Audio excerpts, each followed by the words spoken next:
All right. good morning, or good day, or evening, wherever you are in this beautiful world.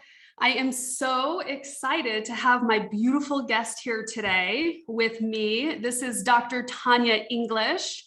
And Tanya helps mothers and their families who have experienced stillbirth and pregnancy loss go from grief to grace. So what important work she is doing, right? She's been working in the healing world for 30 years, over 30 years. How can that be? I'm only 25. Right? I know, me too. She started as a massage therapist also, we share that in common, and then became a chiropractor and an energy healer. And you are going to find out that Dr. Tanya is also an accomplished blues singer, and she is going to share her experience with us. I'll let her tell her story, and she'll talk about her profound healing experience that she had through blues music. So she's been practicing chiropractic and energy healing for 18 years. And in 2012, she started a band. So we're going to get to hear about that. She witnessed more healing with her audience and with her clients online and internationally. So she knows that the darkest tragedy can hold an endless well of blessings. And I think that we all have experienced that, right? Just some tragedy that has turned into beauty and meaning. So Dr. Tanya, thank you so much for joining me. I'm so excited and blessed to have you on with this beautiful group of women we have here with us. Thank you so much, Amber. It's a real treat to be here with you and an honor. Thank you. Yeah, of course. So, my dear, I was hoping that you could kind of just start us off by sharing a little bit about your journey and really why you're doing what you're doing, and what caused all of this to happen for you to work with families and grief to grace, and where you have ended up today. Well, it's really starts way back when I was a kid. And I kind of realized that nobody was in charge. Like parents weren't in charge. Who's in charge? I'm not in charge. Obviously, something's going on here. Huh. And so it kind of started my quest at age 12, I guess. Wow. To find what was superseding everything else. What was over that? What was source energy? As I've come to talk about it now. So I was really looking for God in all the places I could. So I did a lot of experiencing with lots of different types of thoughts. And what I came to was that there is source energy. There is God energy. I wanted it in my life. I accepted it in my life at a very young age, and then went away from it for a long time. And when I came back, God was right where I left it. So I have a tendency to think of God more in a quantum physics way. Okay. So my overarching business is Quantum Healing International, and Healing with the Blues is part of that. Okay. And so what happened to me in 1994, I was finishing up chiropractic college. I was in my last couple of trimesters of that. It's 10 trimesters to go through school there. So I had done all my arts work before and had my undergraduate degree in theater production, and then took a big left turn, went into massage therapy, and then decided, like, why don't I just be a doctor? Because why not, right? Are people stopping me? Why not? Is there any reason why I shouldn't do that? No. So I said, well, I'm just gonna learn this, because I was really interested in how does the body work, and what's in here that's creating this experience for me. Who is this I? Asking, who is this I, right? And so I studied massage therapy. I took very difficult courses that I thought were going to be difficult, nutrition and anatomy and physiology, and I really liked it. I loved it. And so I just kept going. And then going to chiropractic college, I came here to Iowa, where I am right now, in the middle of everything. Or nothing, depending on how you look at it. And because I grew up on the East Coast. And so I came to Iowa to go to chiropractic college, where chiropractic started, because I thought, why not just go to the original place, right? So I was at Palmer finishing up, taking too many credits, to finish up, and also newly married and pregnant. Oh, wow. And so this is toward the end of my chiropractic college part of my life. And I had this great 9-month pregnancy. And then at the end, things took a turn and my son was stillborn. Oh, And we were sitting there in the hospital looking at the ultrasound and knew what we were looking at. And everybody got real quiet because we could see his heart was not beating. It wasn't moving. And so you want that flutter of activity there, and it wasn't there. So I turned to my husband and I said, "Are we okay?" And he said, "Yes, we're okay." I said, "Okay, then I can do this." And as I was lying in that hospital bed at 33 years old, wondering why this was going on, I said, "Okay, so why is this happening?" wow.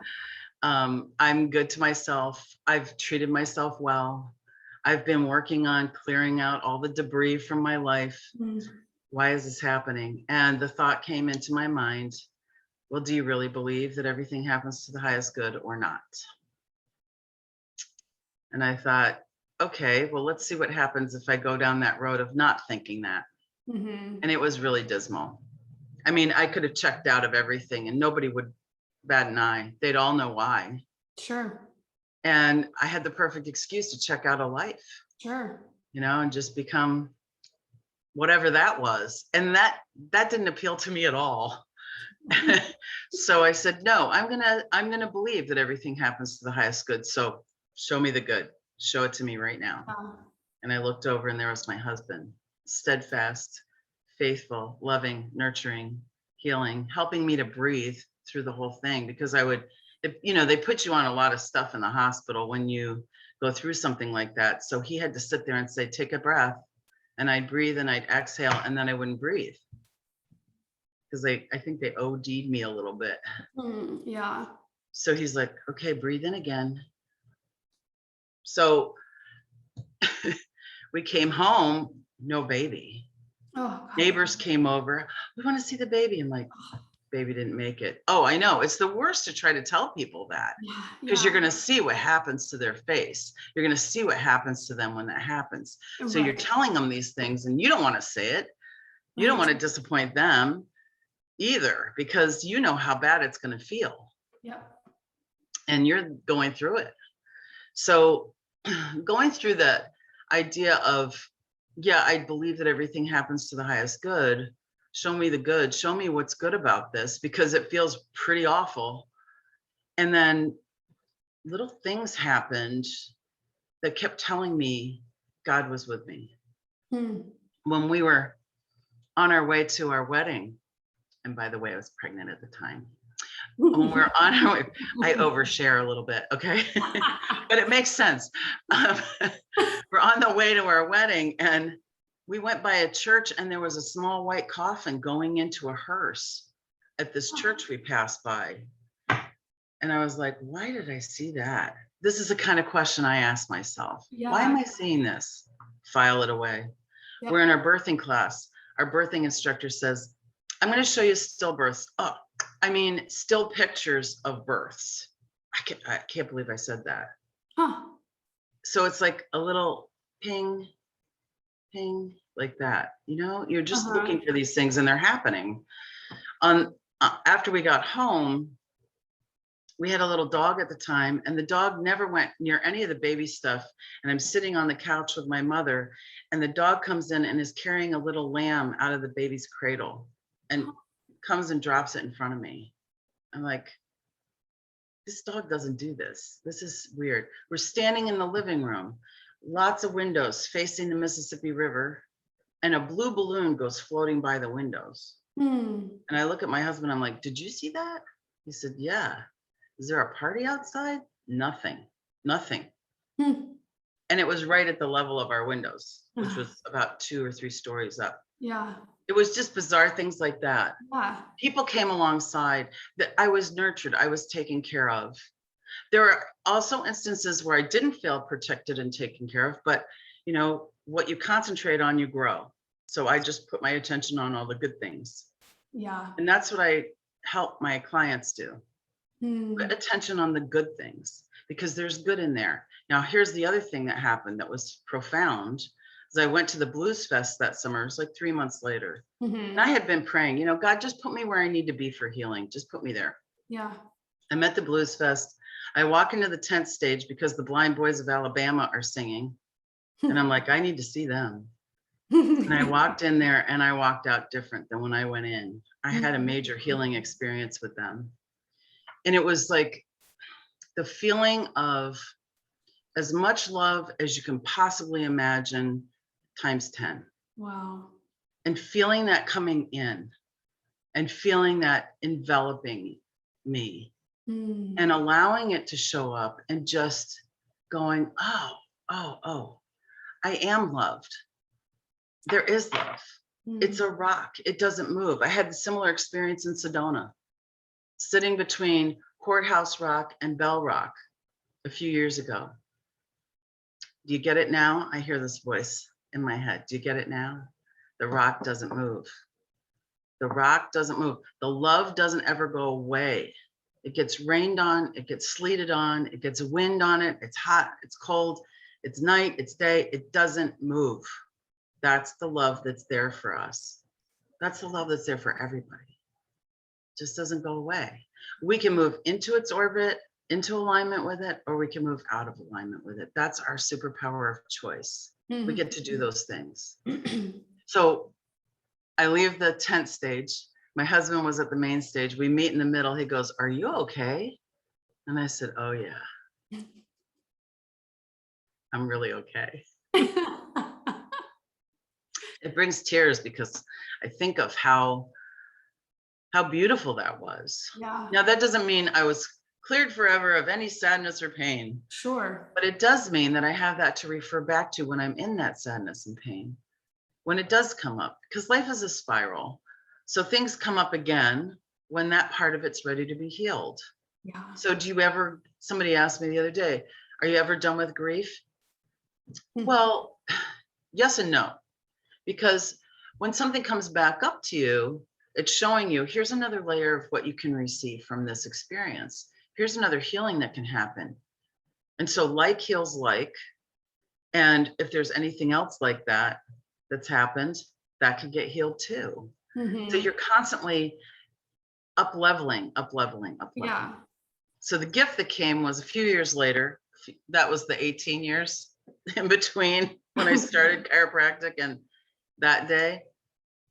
18 years later, I started doing energy work with a wonderful mentor. And as I was doing this energy work, I was also starting to sing with my husband's band every 6 weeks or so.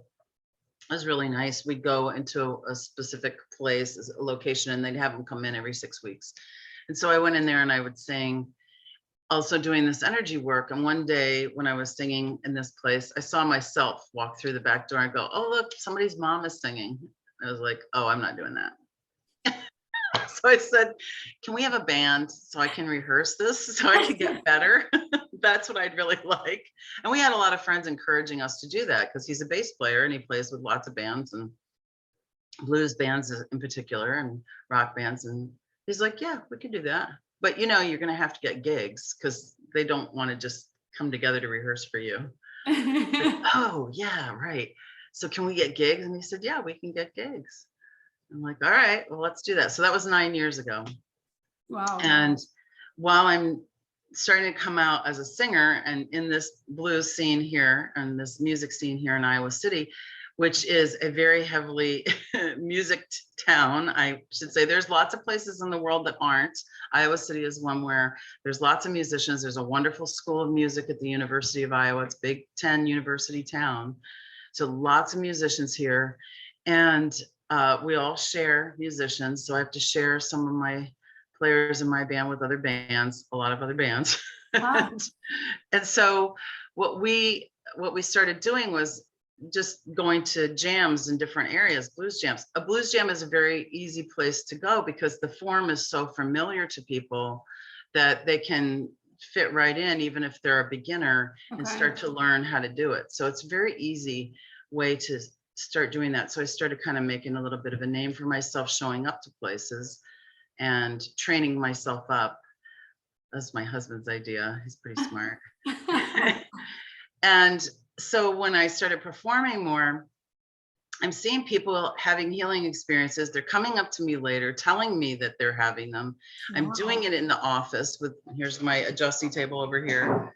I'm doing healing in the office. I'm doing techniques that are subconscious emotional healing techniques, because that's how human beings experience the world, through their feelings and emotions.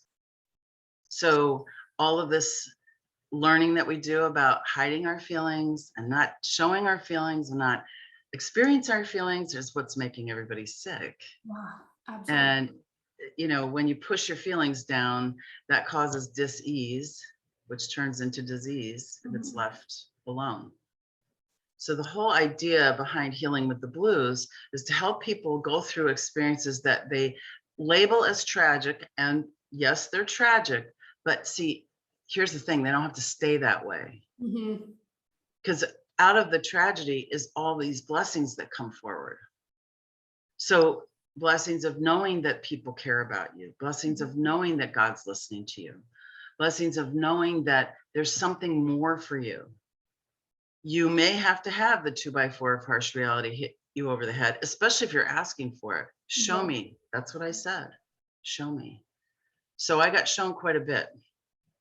And what my mentor in blues singing, Miss Gloria Hardiman, said, you know, the last surviving original Blind Boy of Alabama is my good friend. And I told him about you and he wants to meet you. And so a couple of years ago, I had dinner with him and the band before a show here in Iowa. And it was a real full circle moment to be able to spend time with him and say, yeah, you really helped me. And you were there for me and you didn't even know it. Just doing your thing, just bringing it to the people. And blues is such a healer because where did it come from? It came from people who had no hope of getting out of what they were into. They were slaves. They couldn't say how they felt. They couldn't express their feelings without getting hurt.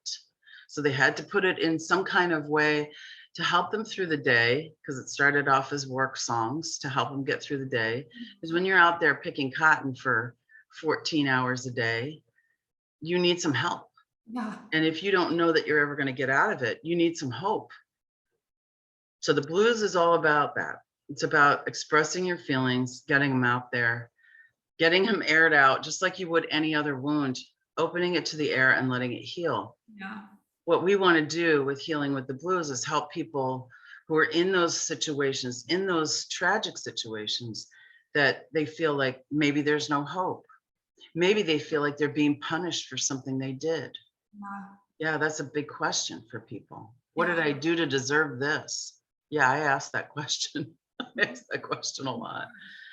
And the thing that I can, if there's nothing that you take away from this today, is that everything is happening for you and not to you. And when you start to really work that, you start to see how much there is for you and how everything turns into a blessing. So one of my favorite quotes from the Bible is James 1:2, count it all joy. Because why not? This labeling of things all the time, it's exhausting. Oh, this is a really bad thing. Oh, this is a really good thing. No, it's actually bad. No, it's actually good. So you can, some of it you have to like, it's like the wind gets blown back, blows you back a little bit with some of these things. Like you have to take a minute to find your footing again. And that's where somebody like me comes in to help with that. Wow. And so I work a lot with people who have suppressed their grief for years and years, because how many women have had this experience and they just keep going on to the next thing. You find yourself at 50 going, why isn't anything working in my life? Or why do I feel like there's something in me that's got to get out and I don't even know what it is? It's because the grief has been pushed down. And a lot of people won't connect that, but yeah, it really does happen like that. Suppressed feelings. Yeah. So I help people walk through the door they don't even want to admit is there. Yeah. Oh, And it's not as difficult as you might think. In yeah. fact, it's really, really simple. And I have about a dozen techniques that I do to help people do that. I say about a dozen because God will just give me something to do. Here, do this with this person. Oh, okay, good. Yeah. Let's They do just that. come to you. Yeah. Wow. So, Tanya, thank you for sharing your personal experience. You're welcome. It's so helpful for women who have gone through this to know that they're not alone, because I'm sure this is a very lonely feeling, like a feeling of, like you said, why did this happen to me? Why me? And nobody else can understand, because if they haven't experienced that, they'll never understand. So there's another layer of loneliness and disconnection from other human beings. And nobody talks about it. And nobody talks about it. And so People tell me all the time, oh, I don't know anybody that's happened to. And I'm like, yeah, you do. You just don't know that it's happened to them. right. You're not talking about it. Sometimes I'm on my 5th or 6th session with a person and they go, you know, I did have a baby one time and it didn't work out. Or I gave it up for adoption. Or I had a miscarriage, or I had 5 miscarriages. Yeah. You know, I had a stillbirth and then I had a live baby. He's now 25 and very happy. And then I had a miscarriage after that. Okay. So I've had those things happen, plus loss of a parent, all those things, they're all grief making. Right. Even the 25-year-old leaving home, you know, that's all grief. It's another part of your life that's over. Here's what I had. Here's all the dreams and hopes and aspirations I had for this experience, and they're gone. Yeah. It's not going to happen. So there's a lot of grief. There is a lot of grief. So how do we talk to people in a way that allows them, gives them permission to feel their grief rather than suppress it?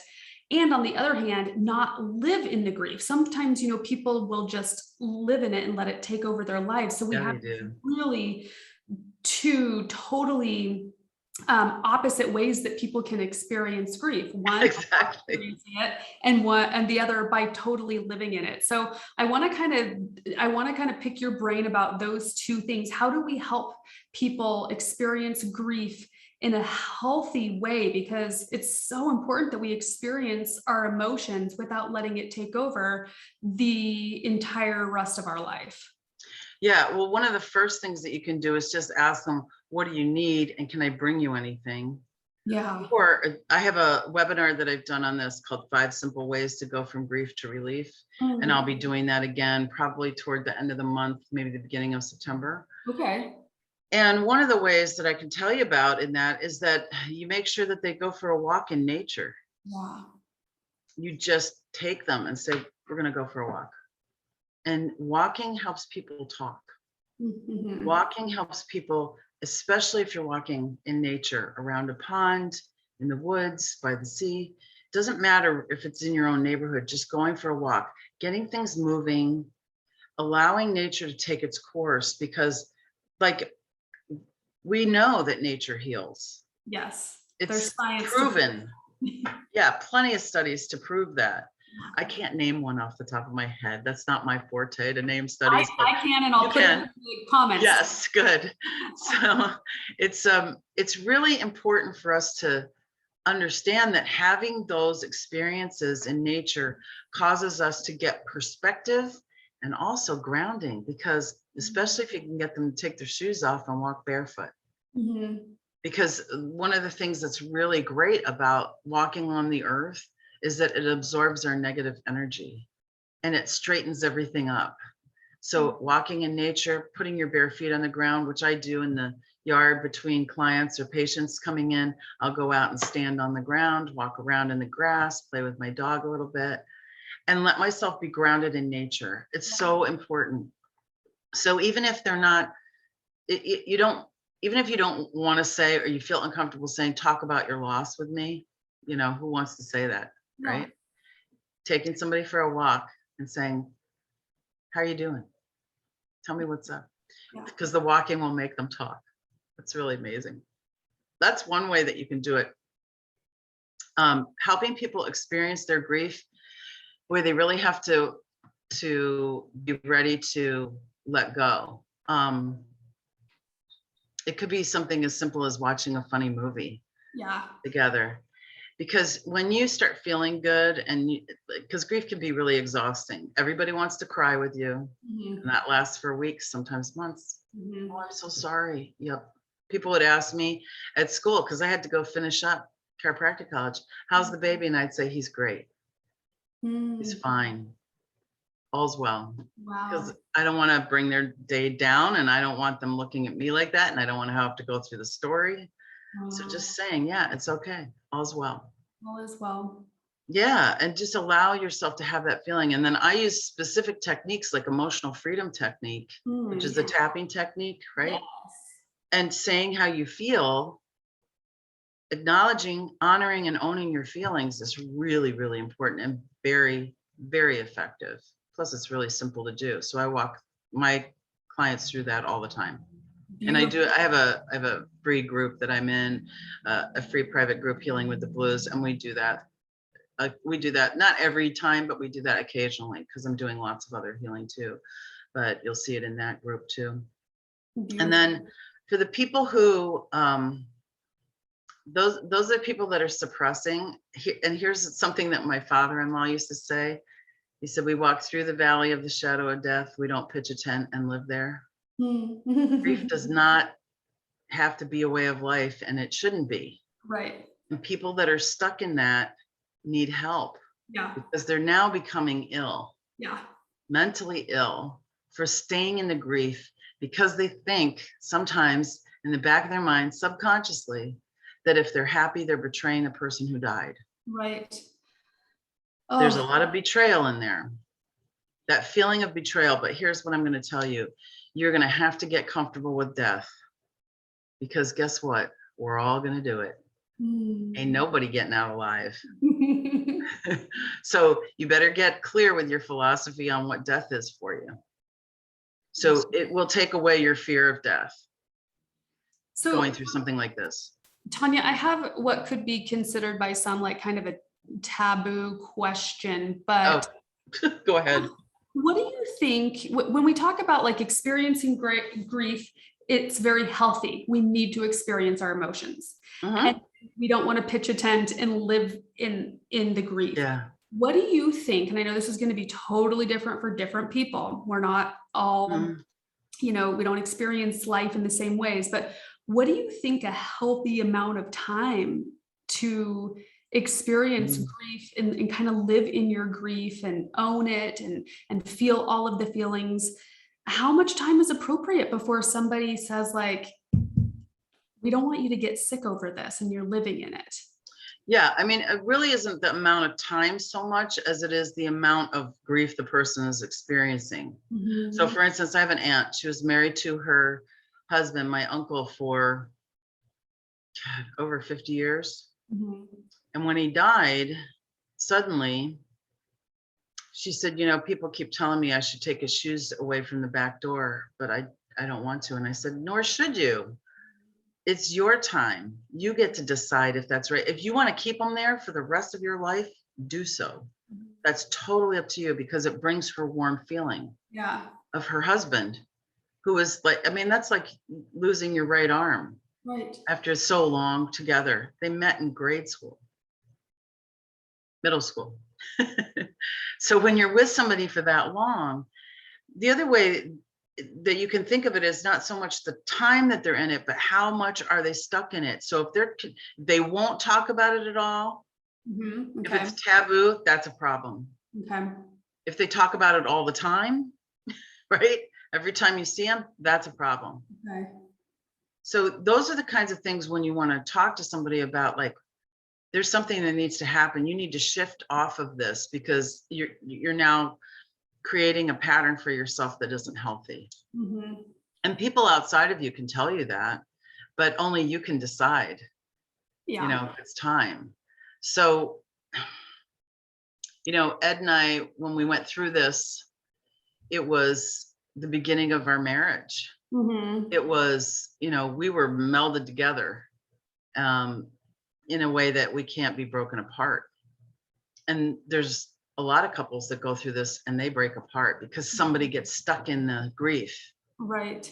Or they get stuck in the understanding that there's some kind of fantasy about this. I just watched a movie the other day. This woman said, I know she's not dead. I know my daughter isn't dead. And it turned out the babies have been switched to the hospital and the hospital burned. And she knew that this, it was like, that's fantasy. That's Hollywood. Right. Understand that that doesn't happen.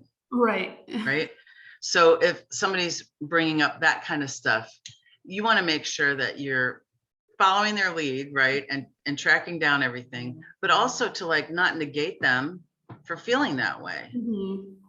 So the idea is that, we allow ourselves to have this experience of knowing what the truth is for us. So clearing the debris from your life, like things that have happened in the past, Mm-hmm. stuff that's happened to you that may not have been pleasant situations, clearing that stuff up will help them see clearly what's really going on.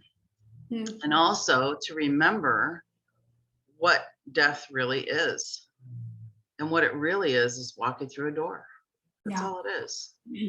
Matter can't be created or destroyed. It just changes shape. Yeah. So you're matter until you're energy. Yeah. Right? And so when we become energy and not matter, right? When we change that through death, it's a freeing experience. Watch any of the interviews of people who've had near-death experiences. Wow. Very few people will say, oh, it was terrible and I'll never do that again. They all say, oh, kind of didn't want to come back. Right? Yeah. I've had that happen to me. I've had experiences like that in my life. And I can tell you that from my experience, it's pretty nice on the other side. Mm-hmm. And so when we're dealing with all of this drama here on the physical plane, that's not what's going on elsewhere. There's not as much. So this is very dramatic place. It really is. Right? It really is. It's a very dramatic place. So to not get, one of the things that you might want to work with this person or talk with them about is the amount of drama that they're going through is really exhausting. Yeah. Super exhausting. So to dial down the drama and to allow yourself to have the space for death to be okay. Yeah. It's okay. We're all going to do it. Everybody has, and it's okay. It's still okay. It really is. And when you're holding a baby that's died, yeah, you realize like, yeah, I mean, it's really okay. Mm-hmm. So when we were talking to my bonus daughters about this, who were 7 and 8 at the time, mm-hmm. No, wait, how old were they? Yeah, 7 and 8.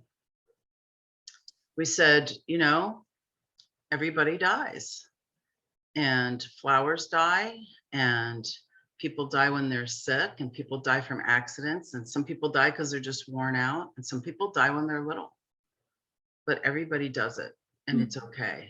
Yeah. And having that experience of talking to a child about it who's really excited and ready for it, ready for that baby. I can't wait to take care of that baby. Yeah. It's a big deal. So when we try to make light of it or when we don't allow ourselves to feel those feelings and go through that, we're stopping ourselves at a point that it's very difficult to heal. Mm-hmm. So did that answer your question? Yeah, I mean, I don't even remember what my question was at this point. It was about how long is appropriate. Oh, yeah, absolutely. I think that makes total sense. You want to make sure that they're not talking about it all the time and that they're also never talking about it. So I think that's a beautiful answer. Memorials and rituals that you do around that are very important as well. So we had a memorial for our son, and a friend of ours brought it's a boy balloon that you would bring to somebody who'd had a baby. Yeah. It was the only person that acknowledged that I had a baby. Wow. Right? That I had gone through, because I had a pregnancy and I had a baby. Right. I think that it's important to acknowledge. I had people tell me, oh, it wasn't like you were really a mom. And I was like, Oh, no are you way. kidding me? Yeah, people will say the craziest stuff. And you just have to remember that they don't know what they're talking Right, about. they don't, and They they're don't. afraid of their own feelings, and they're afraid of like offending you. Like imagine the one person who acknowledged your pregnancy, your baby boy, and brought you a balloon. To other people, they might have thought, "What on earth is that person Exactly. doing?" And I was like, yay, somebody's Um, acknowledging that I did this, yeah, right. that this happened. It wasn't just his death, it was his birth too. Yeah, It's just amazing. It's a big mystery, you know. You have this child living inside of you, this symbiotic parasite growing inside of you, yeah, and you don't know who's going to come out, and you don't know if they're going to come out right, and you don't know if you're going to be able to get them out. I mean, there's a lot of mystery involved in this, yeah. There which is. is why, you know, it's okay to do it however you want to do it. We were having our baby at home, and we Mm, went to the hospital, and then the MD started blaming us. It was just crazy. wow. Yeah. Oh, you people have been led down the garden path. And I said, I remember saying that to me. And I was like, nobody's ever died here, huh? Interesting. Oh my gosh. Yeah. Wow. And then the doctor that came in, because we fired her, we took her off the case. My mother-in-law did. Thank you. Yeah. And the doctor that came in was named the same name as my nieces and nephews call my mother, her grandmother name. I'm not going to name it because I don't want to name him, but that was his last name. It was the same word that they used to call my mother grandmother. So we Wow. were like, oh my gosh, this couldn't be any better, Yeah. right? Here we have this. Now we have this, somebody who we feel at home with already. Yeah. So things like that happen. You hang on to those things, watch for those, look for those signs and signals that you're not alone, that you're being cared for, that you're okay, that Yeah. life is okay. You got to look for them. Right, right. These are the, I want to talk a little bit about energy and energy blocks, because kind of like these signs are kind of like just little energies just giving us messages, you know, birth coming in, like energy coming into solid form, and then death, leaving. And so Yeah. I want to talk about like the different kinds of energy blocks that you see with people. Since you're an energy healer, you probably, not probably, you are much more in tune to seeing these blockages than the average human who is just Mm, kind of on auto yeah. living their life. So can you talk to us a little bit about that? When I first start working with somebody, I do an intuitive energy scan with them. And that's where I'm intuitively using my intuition, looking at their chakra system. Okay. I could use other systems, but this one's really nice because it's your spiritual energy skeleton. So it has all of this information in it. Your field of energy has tons of information in it, and we can pull out all kinds of stories from there. Yeah. What's important to notice is, like, first of all, I ask them to tell me what's your greatest pain and what's your greatest joy. Okay. And what do you think is keeping you from moving the way you want to do? Either it's moving forward, or, if that's a thing for you. It may not be moving forward. It may be, I'm keep having the same relationship, or I can't stand my job and I don't belong here and I don't belong on earth, or whatever it is. We ask, what do you think it is? Because 9 times out of 10, people are going to tell you exactly what they think it is. Mhm. And when I'm seeing these energy blocks, it's usually like a story. It can come in a couple different ways for me. I see a whole movie sometimes show up, and I'll see characters in the movie, and I'm asking, who's that? And who do they represent for this person? Oh, is it their parent? Is it a teacher? Is it somebody in their life? So we'll see things like that help describe the energy around what it is that's going on.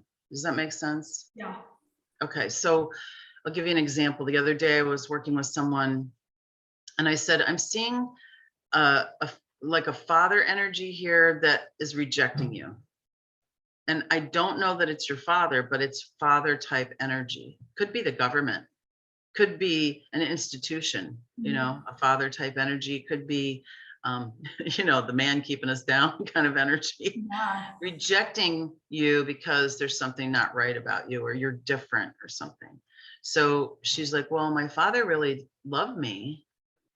And then later on, I wanted her to think of the feeling cherish, when you cherish something. So in one of the work and one of the techniques that I do, we have people think of a specific feeling, think of times in their life when they've had that feeling, they've witnessed other people having that feeling, they've been around somebody having that feeling, going back as far as they can remember. And she said, well, I can't really think of that feeling. And I said, but you told me that your father really loved you. So why can you not think of cherish? Right? Oh, okay. Yeah, let me think about that. So sometimes you're helping people unblock what they can't remember. Like, I don't remember having that feeling, but a lot of times people aren't around somebody that's jogging their memory about these things. Yeah. So it's kind of hidden in there. So we're looking for ways to bring those things out. Okay. In the energy, sometimes it's a feeling that I get, like somebody's having problems in third chakra, I start getting an upset stomach. Or it's just that feeling like something's on me, and it'll be an experience of them having this judgment constantly coming in all various layers and levels of their being. It's this constant judgment. And so when I'm clearing it, it looks like this oily film that's coming out from in between all their cells or their tissues. So it's very interesting because it can take any form, any shape. And I don't really have any fear about working with that because I have the ultimate protection. You know, me and God, that's a majority.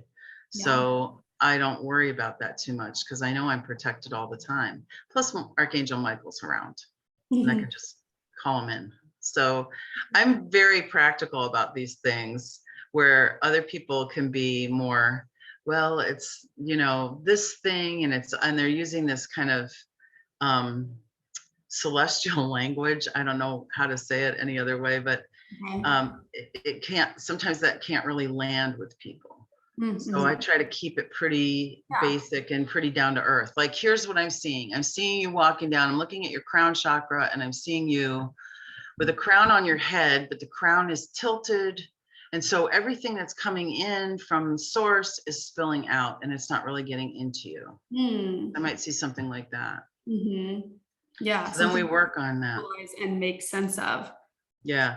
So a lot of it is like little stories or vignettes. Sometimes books I read get involved in that, and I'll see, or a movie that I've seen and a scene comes up from it. And I'm like, oh, that's them.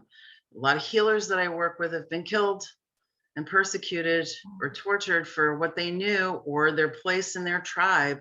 Because when one horde takes over another, if you want to really take them over, you kill the spiritual leader. So then they've had that experience in their past life. And I always say to people, you don't have to believe in past lives. This is a story that's coming out because it's important for you to hear this. Yeah. You don't have to believe it if you don't want to. Right. You could choose what you believe. And so some of the beliefs that we hold in our DNA ancestrally, we don't realize that we're holding those. So we clear that stuff up too. Yeah, it's interesting that we don't know unless it's questioned the beliefs that we hold. So one of the things I do is I teach people how to muscle test themselves, or I let myself ask them if I can be a surrogate for them. So I might say, okay, find your yes and your no out loud so I can hear you. And they'll say, show me a yes, show me a no. Because I'm not seeing them. We're not doing this on Zoom. We're doing it over the phone a lot of the time. So say, okay, I've got it. They're quite different. I can see the difference. I'm like, okay, so now I want you to say this. I'm in alignment with Creator's definition of peace. And they'll go, I'm in alignment with Creator's definition of peace. Oh, that's a no.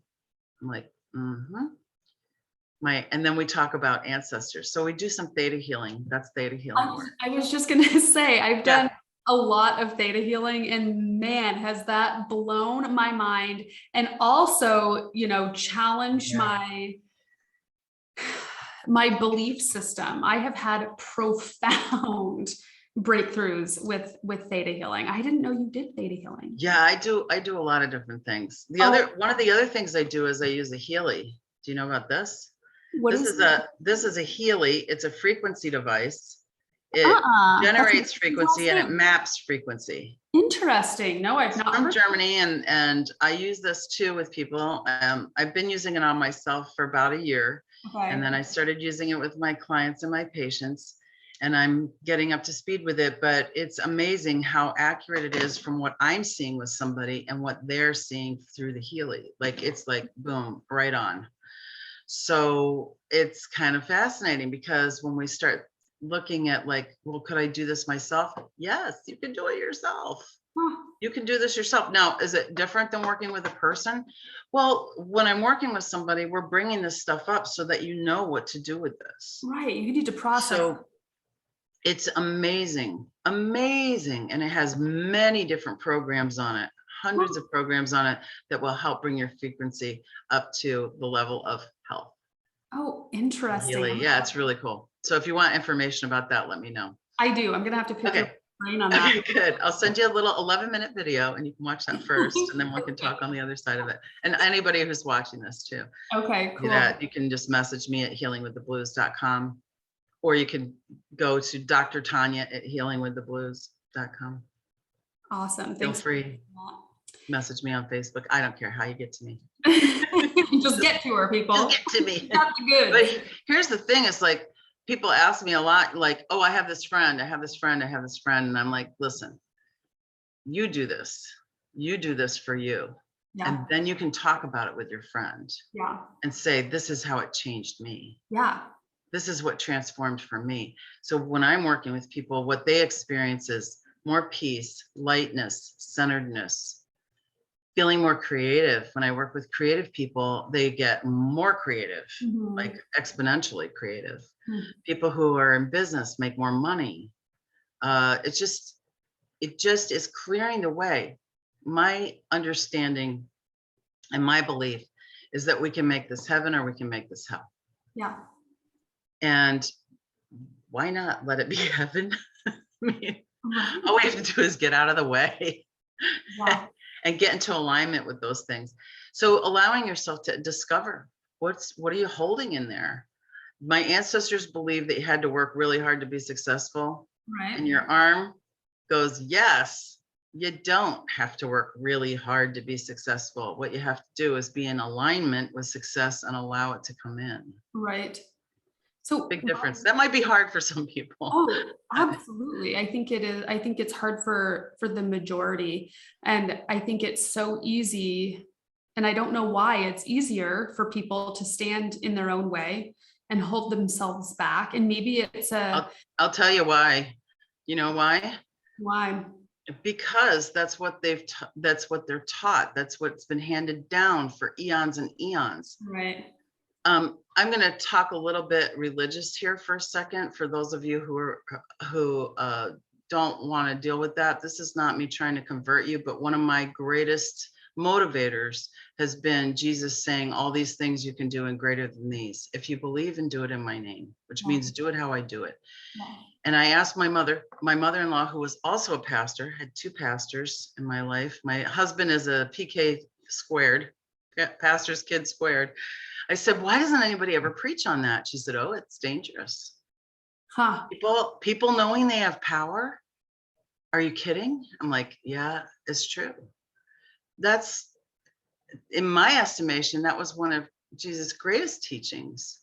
Yeah, I'm a pastor's daughter. Yeah, okay, then you know, people will allow themselves to be kept down. And what we're trying to do is help lift them up. And when you take responsibility for your life, that means you're able to respond. And you say, this isn't happening to me, this is happening for me. I'm going to respond in a way that it's happened for me. So even the worst thing that can happen in your life, and everybody says, oh, there's nothing worse than losing a child. Well, there can be. Let me just say, there can be other things that are worse. It just depends on who you are and how it hits you. Right, right. Right. So don't think that your pain is less. This is another thing. Comparing your pain. Oh, Please stop. Please stop. not feeling anything, Because right? you can't. It's painful for you. That's okay. That's what you need to know. But what I was going to say was something along the lines of allowing yourself to believe that you have the power and then learning how to use it wisely. That's a really great path to take, because your life becomes way more interesting. Would you agree with that, Amber? Way more interesting. You know, it's so funny, Tanya. I had a patient a couple weeks back, and she was this, fairly young gal, early 40s, really active, and she developed some pain. Without going into too much of the story, she developed some significant pain where it took away all of her passions in life. Rock climbing, biking, yoga. She can't do anything because it hurts to walk, and she is suffering. And I just introduced the concept of doing some visualization to heal her own body. And she was just like, you could tell she was fascinated, but she was like, I don't get it. Like, this is just so far from anything that I've ever heard or learned. Yes. People don't understand that we have innate healing mechanisms built right into our own beautiful bodies. Absolutely. And D.D. we don't Palmer use knew it. that. I don't know That's why he how. started chiropractic. Because he said, we have all this innate healing ability. That's chiropractic philosophy 101. Let's unlock it. Let's take the foot off the hose so the water could flow. For him, it was nervous system. But let's do an experiment right now with everybody. Anybody listening, do this with us, okay? So I want you to close your eyes and imagine in front of you, there's a cutting board with a lemon and a knife on it. And this lemon is like a perfect lemon. It's so beautiful. And you put your hand on it to hold it. And now you can feel the oil from the lemon skin on your fingers. And you pick up the knife and you take a slice. Now you can really smell the lemon. You can see the juice flowing out of it. You take another slice of that lemon and you take that wedge of lemon that you've just sliced that's dripping with lemon juice, and you put it in your mouth and bite down. Now, is there more saliva in your mouth? You can open your eyes. That's how quick. Is there a lemon in front of you? No. That's your mind getting ready for a lemon. And if we took the pH of your saliva before and after that, it would be more alkaline after that, because your body produces more alkaline saliva to counteract the acid of the lemon. So it changes your saliva pH, and it changes how much saliva you have in your mouth because it's getting ready for it. That's how quick. Now, if you didn't have more saliva in your mouth, you need to call me right away, because we need to get you balanced. Right? You need to call Amber or me right away, because you need balancing. There's something going on that's not letting you do that. You're stuck in fight or flight. Yeah, I love that experiment. I do that often so that people get to, because that's easy to understand, right? Oh, I just Yeah. that is the power of our mind. Yep. We have so much power. We can give a lot of power, to our thoughts. So how do you want to be thinking? How do you want to be using your mind? Exactly. And you're 80% water. So drink more water, first of all. You can see the two of us are drinking water right here, drinking water. And so that things are moving through your body, so that because it's your bloodstream that's transporting nutrients. That's your transport device. So you want that nice and fluid. You want your lymph nice and fluid, because that's the garbage dump for everything. And you want to move so that you get the lymph flowing. My sister just found out she has COVID. She's really sick. Oh no. She had been vaccinated and she has COVID. Had been, yes, she's vaccinated. Yeah, and she still got it. And so I said, listen, you've got to be moving your arms like a conductor. Get those lymph glands moving. Get that. They have the highest life expectancy. Conductors do, because they're doing this. Really? Yep. Oh. Yep. And you know who has the lowest life expectancy? EMT workers, because they go into fight or flight and they don't come out for hours and hours. Oh, wow. So I teach everybody how to do 4-count breathing, which will bring you back to rest, digest, and heal. Yes. 4 in, 4 hold, 4 out, 4 hold. Just do that. I think hopefully most of the women in this group know about 4-count They breathing. probably do, yeah. I- So this is some of the stuff that's so basic self-care that you can do yourself. I mean, it's not like, this is not rocket science, right. but I can give you the anatomy and physiology of why it works, if you're interested in that. Yeah. I mean, Most people just give me what works. right. Help me feel better. I'm a physiology nerd. I like to know the details so that we can explain it to those who also need the details. Exactly. Sometimes you just need some big words thrown at you to go, oh, that is a real thing, isn't it? Yes, it really is. Right. Yeah. Our brain and our mind likes the proof of what our body already knows, right? Exactly. Yeah, it's sort of like, it works. Now we have to prove that it works, but we Yep. already know it works.